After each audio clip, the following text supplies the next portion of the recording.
good beautiful people. James here. I'm good today. I would want to continue with what we do best. And today, of course, I want to do a recap on existing crowd modeling. So, after you import your points and give them the descriptions, this is Evelyn's work, and it should look as good as it is here. So, let me review this. Well, as I earlier said, is this is the main road that you're seeing here, and then this is now the road. So this is more of an intersection at this point. So for example, what engineer did here, if you select as a center line, uh, she got to connect the center line of the main road and also the center line of this one. So this may give us a little challenges, but what you need to do is just deselect or escape, and then press Control, then press this point. You can delete that part, or else you can just select these, go to modify, and once to go to modify, there is a function here which is meant to break a polyline, so or any AutoCAD object, so you can use that, and then probably I will break it at this point. Okay, so once I break, you see this now becomes an independent AutoCAD object. So if I want to move it, I just come to this point, pull it, and then I'll connect it to this point. And then if this since this is joining the main road, I'll just press Control and then get to delete that segment. So that's how you get to modify polylines. A lot of that is here. So there's also the option of cutting it at 2 points, or rather breaking the line at selecting between two selected points. So that is now the object of this. Another thing that I wanted us to do is to get to connect all the points. In connecting all the points with a polyline, I meant now we have the provisional center line, and also when we are connecting these center lines, we make sure that they are as close. You're just following through each and every point. So in this case, we can get to adjust just like that. This one, you can add a vertex, anchor it on this. The essence is these points are meant to guide us, so that when you're making decisions, you get to know where was my road passing through, and how am I going to change that, or how am I going to follow through that. So I talked about route location, which I don't necessarily need to repeat now. So that's the point number one. The point number two is we need to join all the points with a polyline, so that we can know this is the extent of the existing corridor. So that now when you come to model your design finished road levels, you can be knowing which areas did you deviate, what distance did you get out of the existing corridor. But you don't have to worry about that. So we can come to annotate measurement, and in this case we can just use aligned, and we can measure what's the distance between these. So the distance here is 5.7, so that's from the center line to these, and then to this other one is basically what, yeah, for 4.3. So you can see this was just another existing rough road without clear cross section. So that is one of the challenges in this area. Rather, that is one of the challenges that engineers find. So this was just another normal road that was existing with a very undefined cross section. So that is why you need to follow through the points as they are now. Don't get to insert anything. We just want to model and understand the terrain as it is now.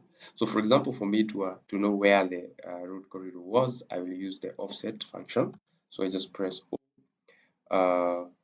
and once I press O is the shortcut for offset, and then we saw that on that side it was around 5.2. Yeah. Then that was on the left, and then on the right. So also before we proceed, there is the idea of getting to understand um, where is your 00. So we mostly find our 00 or kilometer 00, basically the origin of our project, as the point where it is intersecting with the main road. So that's why we will start with this as our point 00.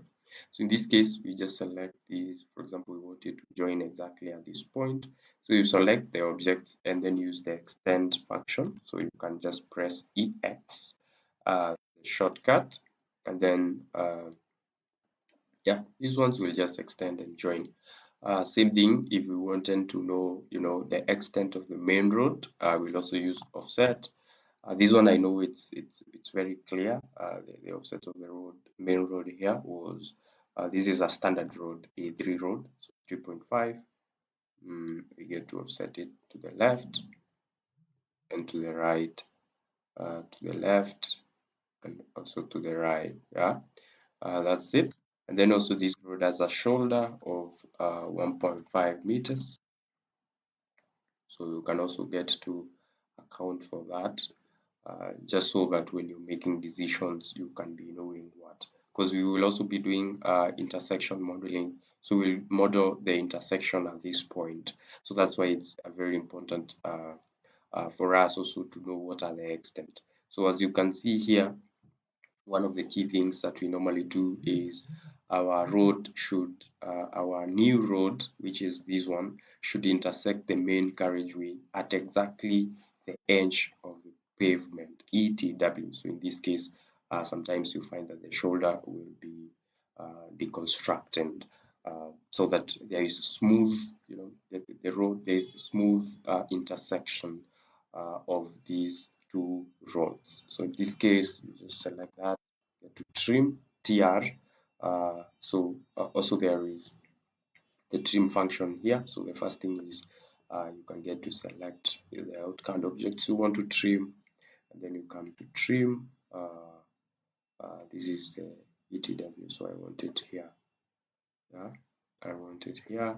And so that means also we are going to deconstruct the shoulder at a specific point. So that is probably how the intersection looks like. Of course, you can do the curves at this point because we know that no road that joins like this. But since it wasn't existing, I will show you this when we are modeling the intersection of a road, right? So that's it. So let's get to jumping into modeling or rather existing ground. So after you get to import your survey points and you create descriptions and all of that, then you need to do existing ground modeling. So just like we said previously, existing modeling is trying to replicate the terrain as it is on site in your survey. So that's basically what you get to do. And in this case now, this is how our road looks like. Also, I think I mentioned about this section. There are areas where there are so many center lines in this area. So this was basically to do realignment to give us a taste of how this section looks like, so that also you can get to select the right route location. So also you can see there are small intersections here, so this should also be picked on site. So that's basically the work of a surveyor, to give you how the ground it is without exaggeration. So let us go to surface modeling. So when we talk of surface modeling, is I think that the software is arranged in a very sequential manner. So in this case, we just go to surfaces here, or also you can use the surfaces at top here. So in this case, we use this one here, and then we create a surface. So once we create a surface, there's the dialog box to help us in creating surfaces. There are quite a number of surfaces, thin, grid, and thin volume surfaces. So thin basically means triangular irregular network, which is just a model where the software tries to connect the points that you have, the survey point, to the next available point. So just next, and then just next, and then create something like a mesh. I want you to picture like the BRC mesh. It's just connecting points next to each other. So in this case, once you do that, the layer, you see that Civil 3D has a preset layer for elements that we expect are obvious, like we'll have surface. So there's no need to create one here. Then we have the name. In this case, we say it should be existing route. because that is what we are modeling. And also, it's good for us to adopt a very professional naming of these objects, because probably sometimes even when you design, the authority or whoever the client or that the consultant may need to, have a touch of they may need to have your drawing for review. Also, when the auditors come sometime, when the project is being executed, or even at the as built, they need to see whether you actually built what was designed, see the variation. So if you have your ghetto names here, it will look very ugly. So when we come to styles, this is basically you click the ellipsis button here. So there are some ellipsis button here, those ones. And once you click that, you are able to see all the available styles here. So these styles are basically the spacing of the interval between the minor and major contours. We are going to look at that when we go to surface styles. All right.